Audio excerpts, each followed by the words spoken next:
హైదరాబాద్ లో ప్రజారోగ్యమే లక్ష్యంగా జీహెచ్ఎంసీ యంత్రాంగం కదిలింది. జూలై 29 నుంచి ప్రారంభమైన వర్షాకాల ప్రత్యేక పారిశుద్ధ్య కార్యక్రమం ముమ్మరంగా సాగుతుంది.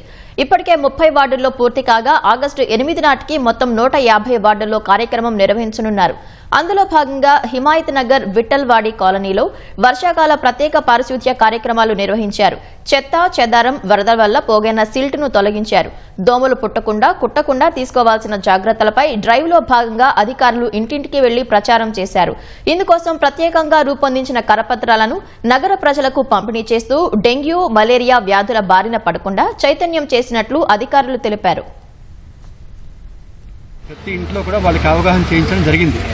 మీ ఇంట్లో కూడా మీలో ఉన్న నీటిని ఉంచుకోకండి, అది వెంటనే ఇమీడియట్గా దాన్ని పారబోయండి అని చెప్పి వాళ్ళు చెప్పడం జరిగింది.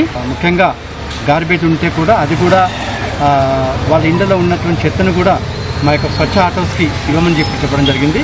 ఎందుకంటే ఇవ్వకపోతే కూడా దాంట్లో కూడా క్రిమికీటకాల క్రమంతో పాటు క్రిమికీటకాలు వచ్చే అవకాశం ఉంది. వాటి ద్వారా వాళ్ళకి డెంగ్యూ, ఈ మలేరియా, చికెన్ గున్యా అవన్నీ వచ్చే అవకాశం ఉంది. కాబట్టి వీటన్నింటి కూడా వీటికి తగు జాగ్రత్త తీసుకోవాల్సిందిగా మేము చూడడం జరిగింది. ఎండాకాలం పూర్తి వర్షాకాలం రాగానే చాలామంది ఏం చేస్తారంటే కూలర్స్ కానీ కొన్ని వస్తువులని పైన డాబాల మేరకు చేర్చడం, దాంట్లో వాటర్ నిల్వ చేయడం వల్ల దోమలు చాలా ఎక్కువ పెరిగిపోయే అవకాశం ఉంది. దోమల వల్ల చికెన్ గున్యా, మలేరియా, డెంగ్యూ లాంటి వ్యాధులు ప్రబలడం, దానివల్ల పిల్లలు పెద్దలు అనారోగ్యం గురవడం జరుగుతుంది. అంటే ఇంటింటికి తిరిగి ప్రతి ఇంట్లో కూడా స్వచ్ఛత మెయింటైన్ చేయండి అని చెప్పడం కోసం ఈ కార్యక్రమం మొత్తం నిర్వహించడం జరిగింది.